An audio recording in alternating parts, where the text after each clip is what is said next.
Hi friends, నమస్తే. నేను మీ నాగేశ్వర్ దేవులపల్లి. మీరు చూస్తున్నారు మనసేవ తెలుగు యూట్యూబ్ ఛానల్. ఫ్రెండ్స్, నన్ను ఈ కొత్త రేషన్ కార్డులకి సంబంధించినటువంటి ప్రక్రియ మీద ఒక డౌట్ అనేది చాలా మంది అడగడం జరిగింది. అది ఏమిటి అంటే, కొత్త రేషన్ కార్డు లిస్ట్లో మా పేరు అనేది రావడం జరిగింది. అయితే మేము ఇదివరకు మా అమ్మా నాన్నల రేషన్ కార్డులో ఉన్నాము కాబట్టి వాటిని డిలీట్ చేయించుకోవాలా, అవసరం లేదా, చేయించకున్నా కూడా మాకు రేషన్ కార్డ్ అనేది వస్తుందా రాదా అనే డౌట్ని చాలా మంది రేస్ చేయడం జరిగింది. ఈ టాపిక్ మీద మనం ఈ వీడియోని కంటిన్యూ చేద్దాం. చివరి వరకు చూసినట్టయితే నేను ఎంఆర్ఓ గారి ద్వారా తీసుకున్నటువంటి ఇన్ఫర్మేషన్ని మీకు అందించడం జరుగుతుంది. కాబట్టి వీడియోని కంటిన్యూ చేయండి. అలాగే మొదటిసారిగా మన ఛానల్ని చూస్తున్నట్టయితే ప్రతి ఒక్కరూ ఈ వీడియోకి ఒక లైక్ చేయండి. అదేవిధంగా మన ఛానల్ని సబ్స్క్రైబ్ చేసుకోండి. పక్కన ఉన్నటువంటి బెల్ ఐకాన్ పైన ట్యాప్ చేసి ఆల్ అని సెలెక్ట్ చేసుకోండి. ఇలా చేయడం వల్ల నేను పెట్టే ప్రతి ఇంట్రెస్టింగ్ టాపిక్స్ అన్నీ కూడా మీ వరకు రావడం జరుగుతుంది. ఇప్పుడైతే మనం ఈ కొత్త రేషన్ కార్డుల గురించి మాట్లాడుకున్నట్టయితే, ప్రతి గ్రామంలో పంచాయతీ సెక్రటరీలు ఈ యొక్క అర్హుల జాబితాని రిలీజ్ చేయడం జరిగింది. మీ యొక్క గ్రామాలలో ఉన్నటువంటి గ్రూపుల ద్వారా, తెలిసిన వారి ద్వారా ఈ సమాచారాన్ని అర్హులకైతే చేరవేయడం జరిగింది.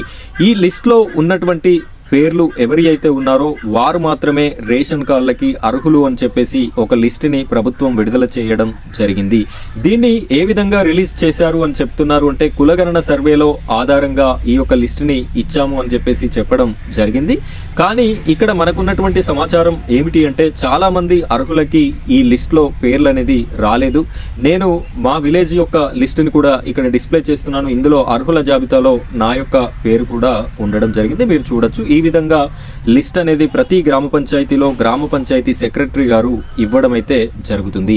ఈ ఇచ్చినటువంటి వారి ద్వారా నుండి ఏం తీసుకుంటున్నారు డాక్యుమెంట్స్ అంటే, కుటుంబంలో ఉన్నటువంటి ఆధార్ కార్డులు, ప్రతి ఒక్కరు ఆధార్ కార్డు జిరాక్స్, వాటితో పాటుగా కుటుంబ సభ్యులలో ఎవరికైతే భూమి ఉంటుందో ఆ భూమికి సంబంధించినటువంటి వివరాలను కూడా తీసుకోవడం జరుగుతుంది. ఇక్కడ భూమి వివరాలు ఎందుకు తీసుకుంటున్నారు అంటే, ఎక్కువ ల్యాండ్ ఉన్నట్టయితే రేషన్ కార్డుకి అర్హులు కాదు కాబట్టి దానికోసం, దాన్ని రెక్టిఫై చేయడం కోసం ఇక్కడ ఈ యొక్క భూమి వివరాలను కూడా తీసుకోవడం జరుగుతుంది అని పంచాయతీ సెక్రటరీ గారు అయితే తెలపడం జరిగింది.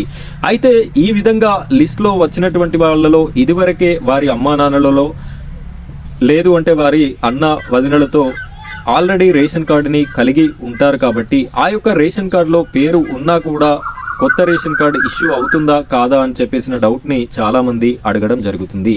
క్లియర్గా రేషన్ కార్డు ఆల్రెడీ పేర్లు ఉన్నవారికి కొత్త రేషన్ కార్డు అనేది వచ్చేటటువంటి అవకాశం లేదు అని చెప్పేసి పంచాయతీ సెక్రటరీ గారు, ఎంపీడీఓ గారు, ఎంఆర్ఓ గారు కూడా తెలపడం అయితే జరిగింది. నేను మీకు ఇచ్చే బెటర్ సజెషన్ ఏంటి అంటే, ఎవరికైతే ఈ లిస్ట్లో పేరు వచ్చిందో, ఈ కొత్త రేషన్ కార్డులకి సంబంధించినటువంటి లిస్టులో పేరు వచ్చిన ప్రతి ఒక్కరు కూడా మీ యొక్క మండల పరిధిలో ఉన్నటువంటి ఎంఆర్ఓ ఆఫీస్కి వెళ్ళి మీ యొక్క ఓల్డ్ రేషన్ కార్డులో ఉన్నటువంటి పేరుని తొలగించుకోవడమే బెటర్ అని చెప్పేసి నా సజెషన్. అదేవిధంగా మీ ఇంట్లో ఉన్నటువంటి వాళ్ళ పేరు ఇంకా ఎక్కడైనా ఏ రేషన్ కార్డులోనైనా నమోదై ఉన్నట్టయితే వారిని ఇప్పుడు వచ్చినటువంటి కొత్త రేషన్ కార్డులో మీరు ఇన్క్లూడ్ చేయదలుచుకుంటే వారి యొక్క ఇన్ఫర్మేషన్ని కూడా వారి మండల పరిధిలో ఉన్నటువంటి ఎంఆర్ఓ ఆఫీస్లో వారి పేరుని కూడా డిలీట్ చేయించుకోండి. ఇలా చేసినట్టయితే మీకు 100% ఈ కొత్త రేషన్ కార్డు అనేది పొందేటటువంటి అవకాశం ఉంటుంది అని మనకు ప్రభుత్వ అధికారుల దగ్గర నుండి వచ్చినటువంటి ఇన్ఫర్మేషన్. ఇది ఫ్రెండ్స్ ఇవాల్టి వీడియో. ఈ వీడియో నచ్చితే ఈ వీడియోని లైక్ చేయండి. అలాగే మన ఛానల్ని సబ్స్క్రైబ్ చేసుకోండి. పక్కన ఉన్నటువంటి బెల్ ఐకాన్ పైన ట్యాప్ చేసి ఆల్ అని సెలెక్ట్ చేసుకోండి. Thank you friends, thank you very much.